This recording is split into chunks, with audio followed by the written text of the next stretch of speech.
Well, the fact is that Wikipedia can be edited by anybody.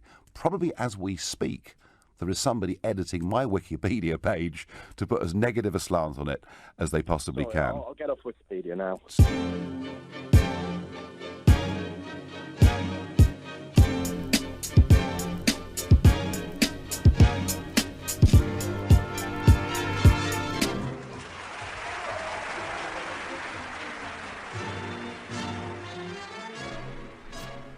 Welcome to episode 15 of the Gristle Digest, the only weekly podcast to have retained its ministerial post following successive cabinet reshuffles over the last two prime ministers.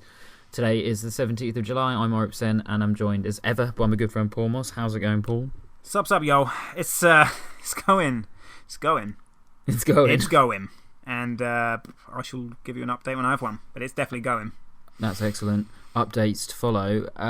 Top stories this week. All right. It's a turkey coup, and I don't mean a wire mesh frame for exercising poultry. The world held its breath on Friday night as Turkey was briefly overrun by a military coup, staged by factions in the military that purported to oppose President Recep Erdogan's brand of political Islamism.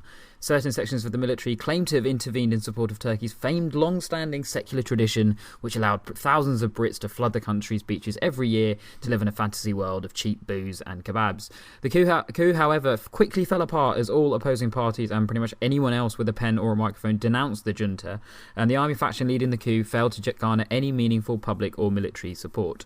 Turkey is no stranger to military coups, having seen four such interventions since 1960. On each occasion, the military has intervened to restore Turkey's secularism and democracy, though in practice it would appear that it often intervenes to show everyone just who the daddy really is. Exactly why the Friday coup took place and who was behind it is still something of a mystery, with all the usual suspects denouncing the attack, including Erdogan's lead suspect, US-based Turkish cleric Fethullah Gulen, who also denied any involvement. Now, whether the coup was indeed a call for democratic changes in Turkey is unclear, but what is crystal clear is the completely undemocratic way in which Erdogan's government now proposes to deal with the plotters. Around 6,000 people have already been arrested, including high-ranking military personnel and over 2,700 judges, which is never a good sign. In fact, Erdogan has gone so far as to say that the coup was a gift from God, as it has given him the opportunity to cleanse his army. Which is, again, slightly sinister language there. Next story.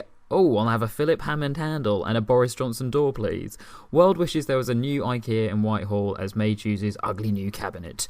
Theresa May sent shockwaves through Westminster last week as she unveiled a new cabinet that was as bewildering a mix of Remainers and Leavers as it was a gallery of anal retentives and shitbags. Former Defence Secretary and lover of Cold War nuclear weapons Philip Hammond has been made Chancellor. Amber Rudd has inherited May's own erstwhile poisoned cup as Home Secretary, and in arguably the most controversial appointment, career liar and Japanese child abuser Boris Johnson was made Foreign Secretary. The majority of the great officers of state have gone to Remainers, but there is a special role for former boxing Brexiteer David Davis as Brexit Secretary. Now, the appointments have been bold in their omission as well as their commission, with the hugely welcomed omission of serial knife attacker and puppet from hell, Michael Gove. But May's appointments have not necessarily taken the world by storm. Most people think it odd that a man who campaigned for Remain now has to clear up the economic mess of Brexit, or that a climate change denier like Andrea Leadsom was appointed as Environment Secretary.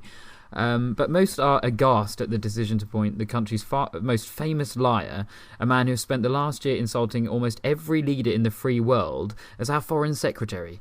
Needless to say, many in international diplomacy view the appointment as, quotes, an unnecessary problem.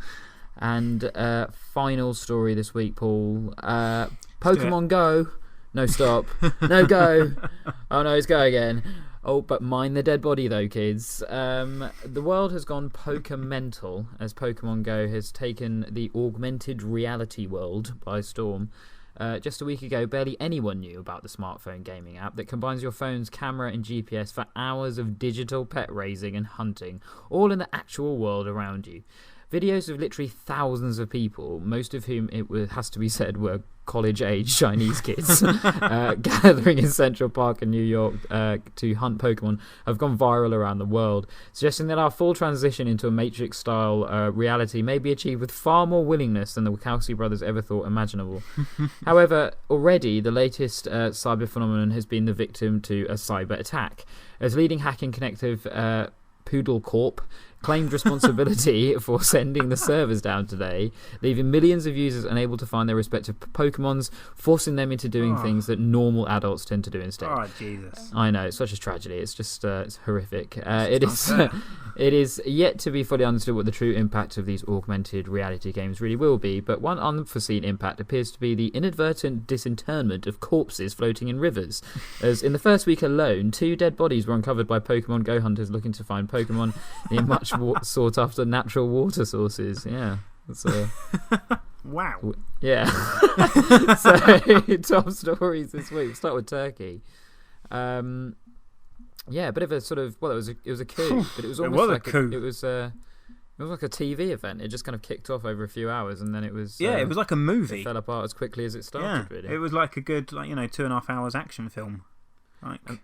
I mean, what appears to happen is it seems like there was a certain faction within the military that thought, we've had enough of this. We're having it. We are having it. They commandeered, a certain number of troops and even had tanks and things like that and kind of marched on the capital, I think. I wasn't sure if it was Ankara or Istanbul. But, and then kind of, as they were doing so, realised that no one was really on their side. Yeah. And so just sort of gave up. That's got to be kind of killing, isn't it, if you try and do a coup and then just no one steps forward with you. Yeah, that is an awkward situation to be in. That's painful. It can't. I mean, there's a few other times in history where things like that have happened. I mean, I think the one that comes to mind most obviously is when it was John Wilkes Booth. Boothie, who shot Abraham Lincoln. He did, and was part of the sort of conspiracy for the South to rise again. And I think there was a number of other shootings that night of people in the US government, and they expected it to provoke a massive uprising, and it just totally didn't. They just ended up having to sort of hide out in freezing cold marshes for sort of 4 days until they got captured. That has got to suck. It's got to suck. But I mean, in Turkey, it's been a bit strange because no one's really sure who's behind it or if anyone's behind it, which is leading a lot of people to think that there might be some sort of a false flag kind of theory. That's it. A lot of Erdogan kind of pulled the strings himself and has given himself a lot more power for doing so, and it's easy to believe, as silly as it sounds. It is easy to believe, and particularly given his reaction, his immediate reaction, calling it a gift from God. That's not good, is quite an ominous one. And I think also very recently he proposed bringing back the death penalty, which is timing. Not a. I just had a feeling I might need it. So I just want to keep this one in my pocket. You never know where that's going to come in handy. It was nuts. It was crazy. During the furore of a Friday night, I was following on Twitter. Yeah, and the kind of updates of where Erdogan is, because he's in a plane. And at first he went to Greece, and Greece was like, we don't want him. No.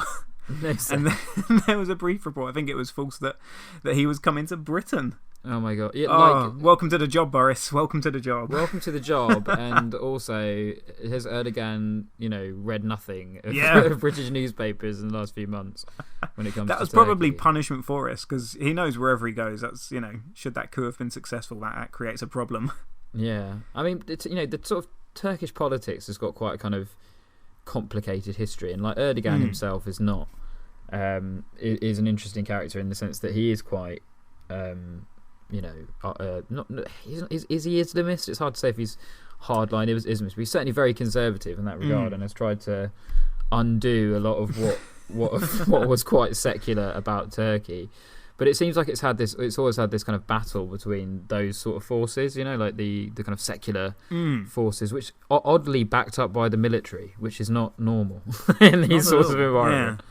So it is a strange one all round, isn't it? Yeah, versus the more kind of right-wing religious forces, which are backed up by the government, who've had a bit of a patchy record. So it could be trouble sometimes.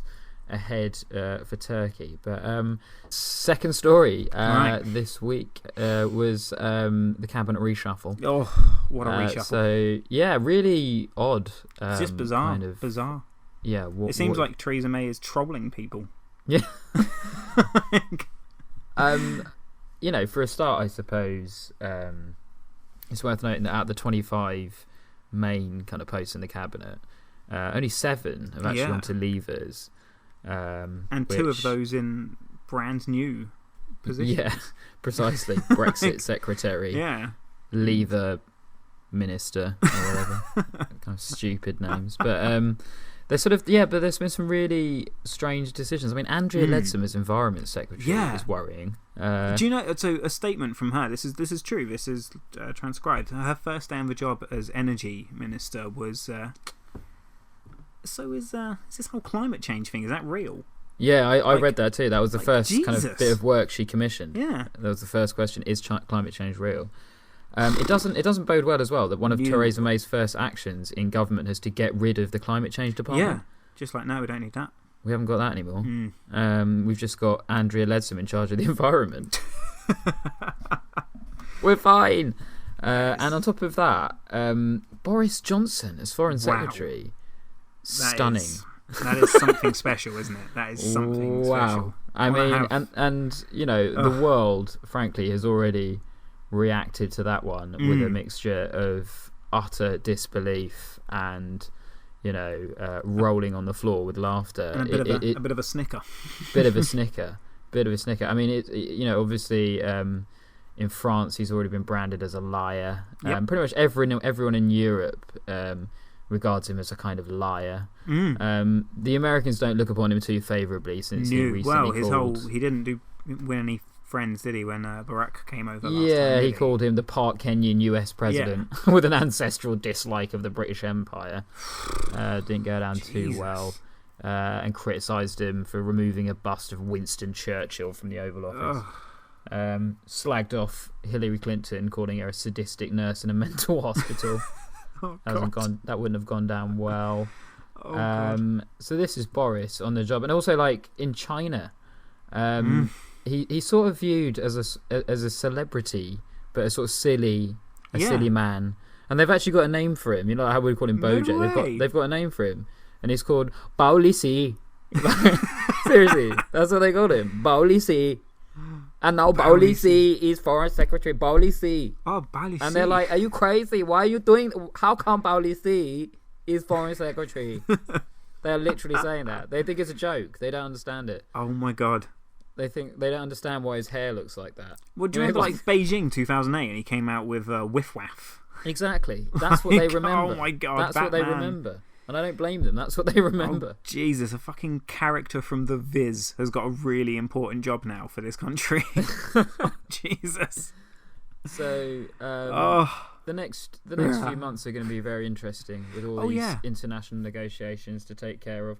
And the next few years, you suspect, if the Tories stay in government with people like Andrea Leadsom in charge of the environment, are going to be very interesting as well. It's nuts. But one thing that's has cushioned the blow is the strong voice of opposition that's come from the Labour Party and all of this. Goodness. That's been a joy, isn't it? Thank goodness. Thank goodness they're there. Oh, the fucking fighting Labour Party. As usual. Last story this week, Paul. Pokemon Go. It's taken the world by storm. Jesus. Have you played it? No, but I haven't either. There's a guy at my work. He's like a kid, and he has it on his phone. I mean, I've seen loads of people playing it. Yeah, everywhere. Yeah. I was out with the kids today at the park. Yeah. And there was people everywhere. Pokemon going. Did you find any dead bodies? No. I found like a foot, like a human foot. Sure. No, not the whole body. Not the whole body. Because it seems like that's one of the bonuses. That's nuts. Like, how many bodies are there? How many? Like, how many? I mean, admittedly, these are all in America. Oh, well, they're probably bloody everywhere, I've got to be honest. Yeah, I bet the rivers are choking with bodies. Just flowing up from all the bloody gun. More bloody body than river water. at this stage. Just a massive stew of bodies. But yeah, no, Pokemon Go, it's gone mental. insane. It's kind of, I think the share price of Oh my god, yeah, Nintendo like 50% increase, I think. I read it was 87. Wow, that was earlier in the week, so that is doesn't surprise me. entirely possible. Go Nintendo. But yeah, go Nintendo. But it's Yeah. already it's been subject to a hacking attack by Poodle Corp. Those right? dastardly The Poodle Corp. motherfuckers down I at knew it Poodle was them. Corp. Yeah, bruv. The most evil of all. They're up there with Claw from Inspector Gadget. As with all, international criminals these days, they've got a Twitter page. Of course they have. Who hasn't? And they're tweeting. So they said that this is just a taster of things to come. They're going to do something damn else. them. Maybe they'll take out, I don't know, Angry Birds or something. Yeah. Something that people love. Fiends. Fiends. Swines. But so Pokemon Go, look out for it. Look out for people around you. Just Walking into fucking walking traffic. into stuff. And, Yeah.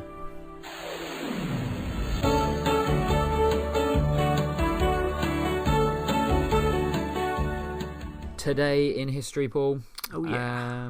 Last week was the 10th of July, and you may it was. remember. Well, you won't remember. We've just discussed this. I don't remember. The theme a was thing. murderously freakish weather. Yes, I do remember. All right. There you go. There you go. The three facts. Fact number one was in 1899, lightning struck a lake near Kenosha, Wisconsin, and killed 5 people. Yeah, that They did were sitting in a boat at the time. Fact number two.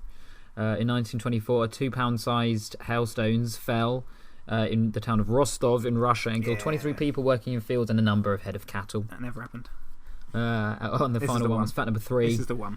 This is the one you went for. 95 mile an hour gusts of wind tore through the city of Birmingham, killing 2 people, both of whom were blown through shop windows. I've been blown through a window. Oh no! I can't believe it. I've been blown through a window again. And the answer you went for number 3. Yeah, I did. Which was winds in Birmingham. But unfortunately, the answer was number 2. No, it was 2-pound-sized hailstones. The one I most fervently called bullshit the on. one you most called out as bullshit. The idea that Fuck, 2 hailstones, pound 2-pound sized. And to be honest with you, I had to look into this, and it does massive or giant-sized hailstones. I think that's the terminology is there's something that fall in Russia quite a lot. Jesus. And the last time it happened was in May 2016, so this year. And they're pretty. And I found a video, and I urge you to go and watch this if you're listening to this. Go and have a look out there. Type in giant hailstones, and it's terrifying when it happens. I mean, if you just imagine something like in this video, they were probably about the size of bigger than cricket balls. Basically, they were perhaps a slightly 50% larger than a cricket ball, and these things are falling from God knows what height, and they slam into the ground and almost explode like bombs, and it's terriifying. And so, what do you do in that situation? A brolly's no good, is it? You are absolutely fucked, and I really didn't understand how bad it was until I watched the video. So do check it out, because it is, as I say, absolutely terrifying. But that's massive hailstones in Russia, so watch out if it ever starts raining when you're out there. This week's facts, Paul. It's the 17th of July. Yeah, it is. And the theme of this week's facts is historical figures that are named after events, which are also terms used to refer to sodomy. So, all right. My specialist subject. It's another specialist subject of yours, no doubt. First fact number 1. In 1645, Cullis Cadogan attempted to storm the Houses of Parliament through the back door, earning him the name Cullis Backdoor Cadogan. Fact number 2, in 1842, Lieutenant General Wallace Fernley famously defeated a Russian cavalry unit in a battle at Balaclava, but attacking the unit up the rear, earning him the name Wallace Up the Rear Fernley. And finally, fact number 3, in 1938, Douglas Corrigan attempted to fly the wrong way from New York to Dublin, earning him the name Douglas the Wrong Way Corrigan. So that's Cullis Backdoor Cadogan, Wallace Up the Rear Fernley, or Douglas Wrong Way Corrigan. So which one do you think it is, mate? Right. So the first one. Yeah. What was the guy's name? Cullis Cadogan. Cullis, and he was backdoor Cullis Cadogan. No, because I think they had to call him. Storm. So this, I should probably reiterate actually. The date I've gone for is the date of the event to which this then this historical figure, if you can call it that, is later named after. Saying backdoor Cullis. No, I reckon they'd have called him Portcullis. Portcullis. That's a smarter name. I reckon they'd have done that. The last one was what was the last one? No, the last one was Douglas Corrigan. Wrong Way Corrigan. The Wrong Way Corrigan tried to fly to America the wrong way. I was trying to find the island. From America. From America. Oh, wow. Which I suppose that's why it's the wrong way in those days. Well, that puts an entirely different spin on things. No, I don't think it's that one. I don't think it's the wrong way. So I'm going to go for the middle one, which I believe was Dave. General Wallace, up the rear. Yeah. Yeah, I reckon it's that Wallace. One. I'm going Wallace up the rear, or up. Wallace up the rear, Fernley. Answers next week. All right.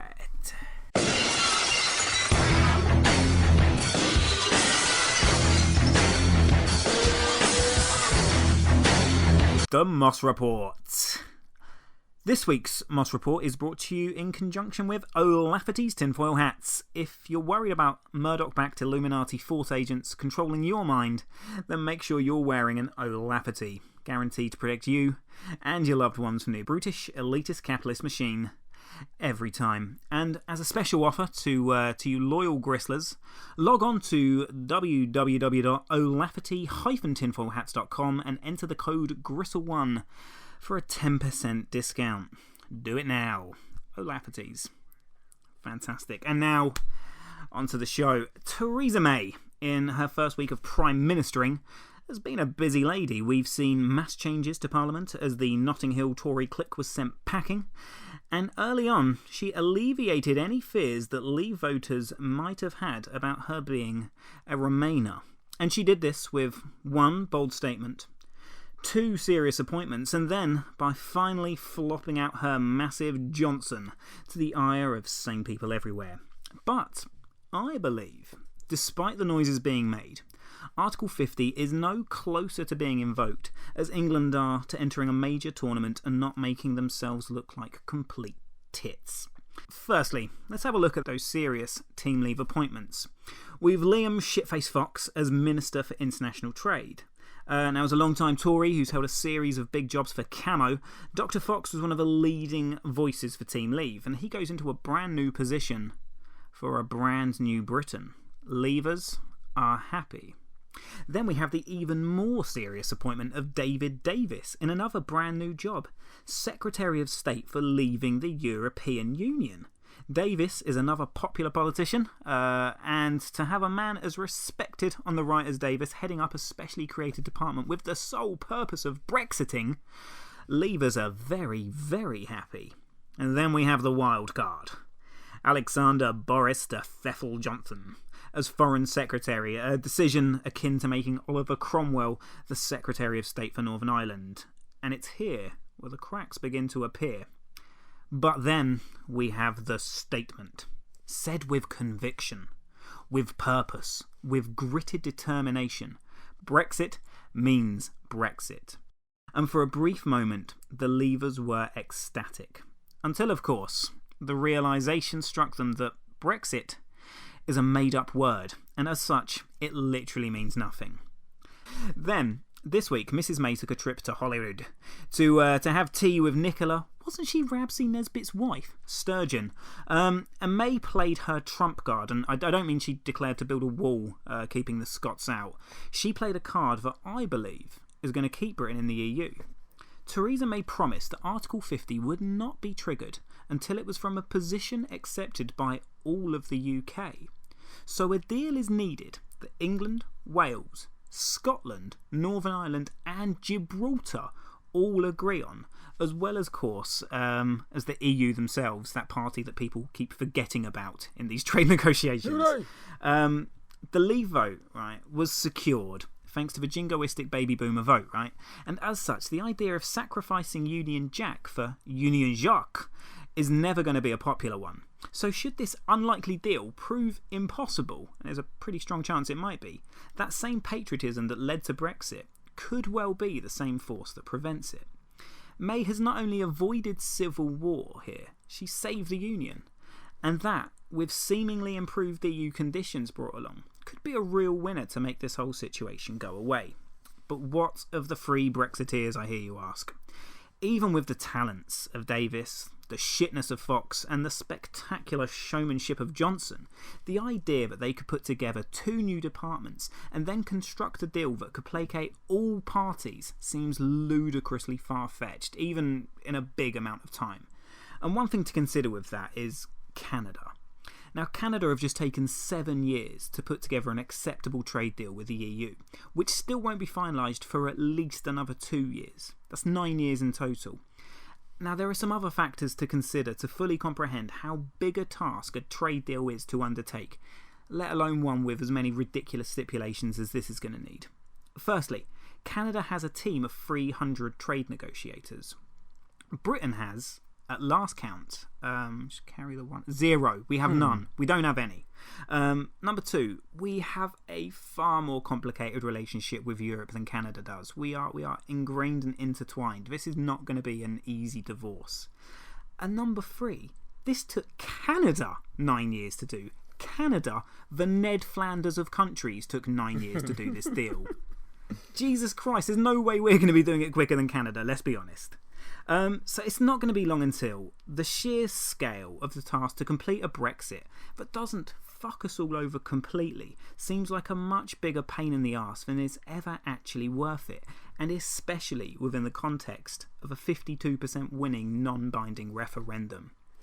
Add that to the general political lethargy of this fine nation, painted against the backdrop of the leading Leavers giving it their all but yet coming up short.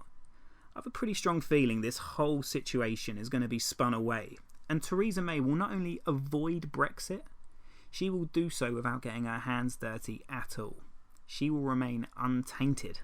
The diabolical genius bitch. And those are my thoughts on why Brexit ain't happening, y'all.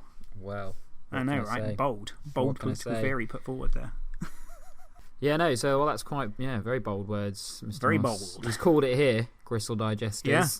Mr. Moss has called it. He doesn't think Brexit is going to happen. So, well, that's quite, I mean, I've not, I think I saw the angle that was it Sturgeon was trying to get at as well, that, Scotland need to be give consent to their arrangement, and that was essentially building on what May has said, but yeah, it does make you wonder it's just if it's just going to sort of die away. And you just think it's not like the world's not a busy place at the moment.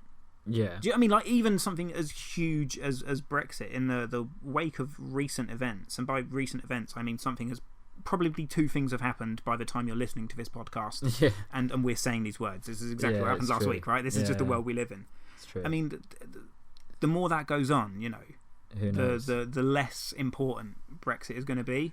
Yeah. And I do just generally think, due to political lethargy, I mean, people only really cared about it in the last couple of weeks. And by people, I mean the population who don't most of the people care about politics, like most people.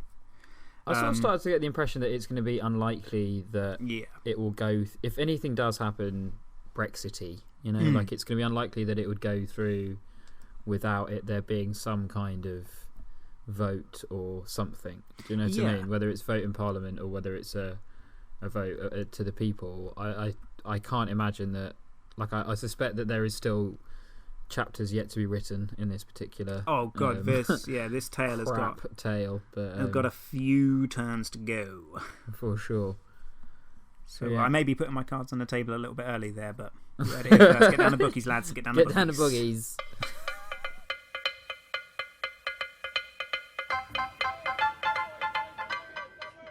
And if you're just joining us, it's morning on day 4 of the test match between England and Pakistan here at the home of Cricket Lords. Oh, what a wonderful day it is, Fred. Oh, indeed, Henry. The sky is a brilliant, shimmering blue.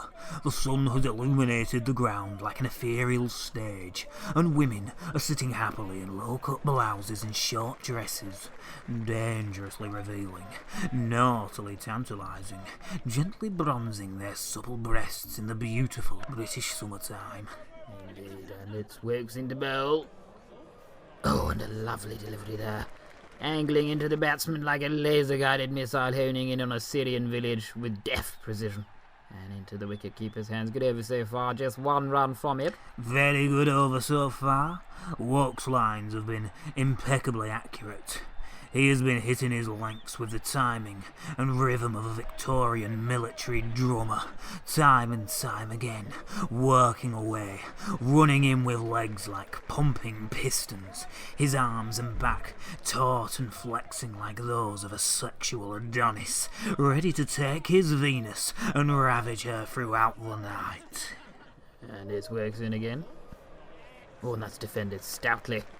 Mid-off, the batsman trying to play a straighter bat than David Cameron at a Berlusconi bunga bunga party. Oh, isn't that lovely? Isn't that lovely? Isn't that lovely? The big screen has just flashed up an image of an obese boy in the crowd, shaking his fat little face with glee as he watches with his equally obese family. Isn't that lovely, Fred? Indeed it is, Henry. A family of plump, rose-blushed and sun-kissed fatties, their breasts and thighs gently turning golden like the wings of a roasting bird crysting up in the oven on a Sunday next to a tray of lard-covered potatoes and gently seasoned parsnips. There's a change of bowler now, and it's Stuart Broad taking the ball at the pavilion end, and you see there he's gently rubbing his crotch with the ball, and now without the ball, as he turns away from his captain, he stops as he turns to walk back to his mark. Beautifully done, absolutely beautifully done. Well, he's the best in the game, a virtuoso at the crotch rub, the clandestine self-manhandle, integrates a quick grab so effortlessly, wonderful technique. And the TV coverage is just showing a slow motion replay, and you are absolutely right. You can really see his wonderful technique there, taking the ball from his skipper, maintaining eye contact, and there it is, the crotch rub with the ball, and he turns away, and there it is again. It's the freehand grab of the crotch. Wonderful. That is world class. That's what years of practice will do for you. When an art form is passed down from generation to generation, from man to boy, from leader to pupil, from coach to youngster, it's great to see. It's top stuff.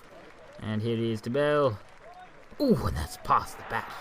Batsman looking completely at sea there, like a priest holding a camera at an orgy. Well, it's a good ball, like a 5-ounce sperm-filled red testicle flying through the air, exuding the virility of a 25-year-old Saracen rapist. Oh, isn't that lovely? Oh, wonderful, isn't that lovely? The big screen there just shows an image of an attractive young woman rubbing some suntan lotion onto her partly exposed breast, completely unaware that thousands of semi-erect men are now gawping at her. Isn't that wonderful, Fred? It's what the wonderful game is all about, Henry. Little mini new section this week, Paul. Well, a game for you. It's new cabinet bingo. Oh, Yeah. go on. I'm game. I'm game. Now I'm sure you have your special issue Gristle cabinet bingo card in front of you, Paul. Do you know what? I had a feeling. I just had a feeling when I left the house to come to my house where I record this that I might just need a cabinet member bingo card. So well, yeah, I do have it. There you I do have it. So I've just put my Tory balls into my bowl, and I'll give them a quick shuffle. And the first ball I'm pulling out is one unknown lady, Liz Truss. It's Justice Secretary Liz Truss, and she campaigned to remain. She generally votes with her government against, but has voted against hereditary peers, and notably once received a donation from former Chelsea shirt-wearing pervert David Mellor of £2,000. So God only knows what she had to do for that. Did you get that one, Paul? Did you get that one? You did get that one. Good stuff. Sweet. It's on your card. Sweet. Next ball. Just give it a little shuffle there. Caress those balls nice and gently. And here it is. Next one out. It's One Ball Dick, Transport Secretary Chris Grayling, who campaigned for leave and voted strongly in favour of the Iraq War and for renewing Trident. And also was one of Gove's first bed buddies in the Leave campaign. So God only knows what he had to do there as well. And another one. You got that? Did you get one? I did. Yeah. Mate? I'm turned 2 for 2 so far. Sweet. If you get this last one, Paul, that should be a row for you, mate. This is the third one, as you can call bingo. Nice. So last one for tonight. It's and I clasp this one Tory ball and I raise it to my eyes. It's Dirty Gertie, International Trade Secretary Liam Fox. Who campaigned for leave, voted for the Iraq War and against gay marriage, Despite famously housing a close personal friend, 17 years his junior, named Adam Wedderty, rent-free in his London flat a number of years ago. So much so his questionable relationship with the even more questionable Adam Wedderty led to his resignation as Defence Secretary in 2011. So that's Liam Fox. So did you get bingo, Paul? That is bingo for me right there. Bingo. That is bingo for me. You got all of them. I'm really glad actually. I went to play this game the other day, and I got none of them, and then I got thrown out. Well, there bingo. you go. Turned out I was playing bingo. Oh no! Satire! Oh no! There you go, Win a week. satire. Twice. So that's bingo Come for you. on. I bet it doesn't feel like a win, but it is still bingo.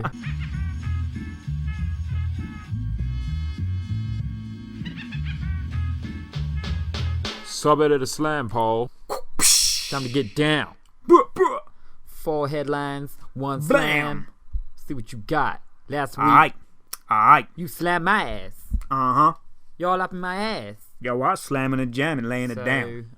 That's what happened. This week, we'll see what happens. Shall I give you the first one, Paul? Let's do this. Kids give an extra week of holiday to reduce truancy fines. Teachers still complain they don't have enough holiday. True. Totally Yeah, I'm true. sorry, teachers, but that is true. Alright, you get like 900 weeks a year. And Grow up. probably that they were the lead people behind that initiative. Yeah, I bet they were. I bet they were. Right, one for you. Mummy, what's a shithead? Oh my god. That's a genuine headline. Poll shows that most commonly asked question by 5-year-olds when walking past a poster of Boris Johnson is not a surprise at all. I think I did see that in a poll somewhere. Yeah. So, next one for you. Paul Hollywood and Mary Berry reveal the secrets of the Great British Bake Off success. Hollywood gets deep in Barry's buns. Oh, yeah. There is an uncanny sexual tension between the two of them, though. There is. It's there electric. Is it? And I don't Damn. even think it's unrequited. I don't think it's even a will they, won't they. It's No. how many times have they done it and did it get freaky? Did it- The answer was to it those on the questions set? are many and yes. Exactly. Right. Welcome to Nude Fest. Boris Johnson hosts dinner party at Michael Gove's house. Welcome to Nude Fest. I'm here for Nude Fest. Yes, it's in the back room. Jeeves, take him. Next one for you. Wedding guest stands up to haters who bully her for her wedding dress. I don't know why I chose that one just for his gack. I like it. Elton John's second wedding ends in disaster. No. He just seems like a bit of a prima donna, not getting at It's the gays. interesting you've mentioned him, actually. He features in one of my headlines. Wow. In my last one for you. But so that gives you time to think. Nice. Right. Third one for you. Horny mums want to tumble with CBB star. Oh my god. Who is this CBB star? They mean I Mr. don't know Tumble. any. Oh, Mr. Tumble. Yeah. Oh, right. Yeah. Oh, my headline would have been Andy Peters makes surprising revival amongst mums. That's definitely true, because that is... I bet they all wanted to rumble Andy Well, Peters. yeah, it's forbidden fruit, isn't it? Yeah. Forbidden fruit of Andrew Peters. Andrew Peters. Final headline for you, Paul. Let's do this. Sir Elton John, funny enough, loses bid to gag press over sexual harassment claim. Sock it to the Rocket Man. Sock it to the Rocket Man. Nice. Right. The boy declared a racist, aged 3. Oh my god.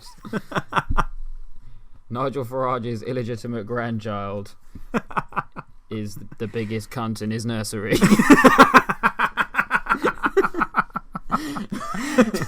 Little Farage baby. Yeah. So that's Times of immigrants coming over, taking his nap time. Yeah. So that's this week's Sub-Editor Slam, and I think the points read you did really quite well on 246,000, but I think I actually pulled away on 329,000 this week, Paul, so that's a win for me. I'd like to argue, but I've got it scored exactly the same. Exactly that. I think by all objective measures, those would be the scores. That's the one. I've got another. I concede. Another little mini section. I don't know if you want to cut. We can add a jingle or whatever. But ridiculous sex tip of the week again, Paul. All right. Another one for you.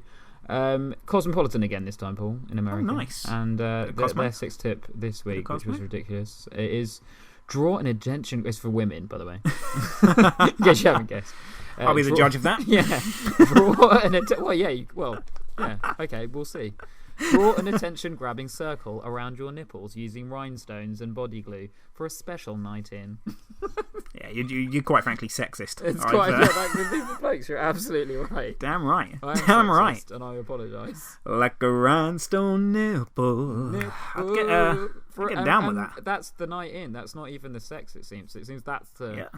That's Well, I the think that's event. just a nice arts and crafts Just project special that a night couple in. can get involved with. And then you go into work the next day, and people are like, Yeah. "Is that something underneath your shirt?" And you're like, "No, it's just no." Oh, what do you mean my you mean extraordinarily decorated nipple? Yes, Nigel, My- that you is mean something my under my shirt. attention-grabbing Now fuck circle. off. Yeah. So that's the sex tip of the week. I'm giving it a go. And also just to build on, new cabinet bingo and the general new cabinet vibe that's been going around. It wouldn't be an event in conservative politics without some kind of award ceremony in classic sort of after dinner speech, self-aggrandizing Tory style. My dad enjoyed So here's some new cabinet awards, Paul. Fantastic, about time. First award, most likely to know a Duke award, goes to Amber Rudd. Who was employed Ruddsy. by Richard Curtis, this is true, as an aristocratic coordinator on the film For Weddings and a Funeral, as ostensibly she knew a lot of earls and dukes. Wowzers. There you have it. There you go. Most And to likely be to fair, know that Duke. is... Given that field, that was a tough one to win. Steep competition. Good. Yeah, exactly. But bloody Ruddy. Bloody Ruddy. No, Ruddy, well done. Absolutely, I said Ruddy, well done. smashed it. Next award, the most Theresa May style appointment award. No, yes. Fantastic. Goes to Karen Bradley, whose past life as a chartered accountant and has no arts-related experience to speak of, and who reports to enjoy X Factor, makes her new role as culture secretary a hugely Theresa May style appointment. I think you'd agree. Yeah, yes, it's a radical decision. It is. We love ourselves. Oh, we've We got money. do. And final award this week is most Yes. likely to hear shouts of cunt award. Yeah, and I this think is I going to might be do. no surprise. It's going to be no surprise at all. Goes to Jeremy Hunt, who Oh, was dear. already one of the most unpopular members in the previous cabinet and had the rare honour of being called a cunt, actually, on live television on Sky News, and somehow managed to retain his role as health secretary, meaning it's very likely he'll be hit by the C-bomb again soon. So those are the Yeah. awards that I've dished out this week. I can't argue with those either. It was a strong field. Yeah, it was. In every avenue there. I mean, there wasn't an easy one there. So well done to the winners, really. Well done. Well done to all of you. Especially the cunt Jeremy Hunt. So, Exactly. And he's for it now. But one final little thing for you this week, Paul. Go on then. To in this feature section of the Gristle, the back end, as it were. Yeah. Last week I had a little Control F look at newspapers You did. to gauge, the mood of the public, the zeitgeist, if you will. This week, now for another feature this week to gauge the public's mood, I've decided to review the most read stories, on one of our glorious nation's regional news websites. So I've just decided to pick a region at random, and I'll do this in coming weeks to come as well. I've just picked a region at random, and I've gone onto one of their regional news websites. And this week I've gone to Kent. Which I think voted quite strongly to leave in the last referendum. Yes, it did. etc. Yes, it did. Racist Kent, we call it. Exactly. And if anyone was ever in doubt that Little Englanders have a slight fetish for other people's misery in a way that keeps the Daily Mail staff duly employed, check out the most read stories on Kent Online today. And they are as follows. And the top one is M20 closed after man threatens to jump from bridge. Number 2 was body found at foot of cliffs in search for missing man. Search for missing Pokemon. It's just, yeah, exactly. Third one, angler rushed to hospital after wounding by stingray. Fuck. And the last two, the last two are sort of also mostly read. Suspected double stabbing at mental health centre, and biker lucky to be alive after Land Rover horror crash. Jesus. And then there's 3 in a sort of lesser red category. Crash at busy roundabout. Road reopens after crash. Delays clear after lorry sheds brick load. So it seems the people in Kent. Fuck. Like Just people shed a suffering. brick load hearing those stories. I know. Jesus, they're And a a lot of stuff macabre seems to happen bunch, on the aren't they? roads in Kent, it seems. Cheer up, Kent. Yeah. And sort your roads out, for fuck's sake. Yeah, Jesus. Stop killing people on the roads. Yeah, yeah. Nutters. So that's the feature section this week, Paul, and that's this week's Gristle. Thanks everyone for listening. I'm going to miss this week's Gristle. I'm going to miss it too. Yeah, I'm going to miss But this don't one. worry at all. It's out next week. It's out next Yay! Tuesday, and you can follow us on Twitter at Gristle Digest. And Do you that, can, do that. subscribe to us on iTunes. Please do that. Subscribe us on Stitcher It's really Radio. easy. It's really easy. to do that. Check Get us your out on kids to show YouTube. you. I've been a bit lax on YouTube, but I'll try and get some more content up there this week. And as usual, on soundcloud.com / the Gristle Digest. Follow us on there and email us as well if you want. Do that. The Gristle Digest at gmail.com. Love to hear from you. Thanks very much. Catch you next week. Sit out. Can't fight peace till the medicine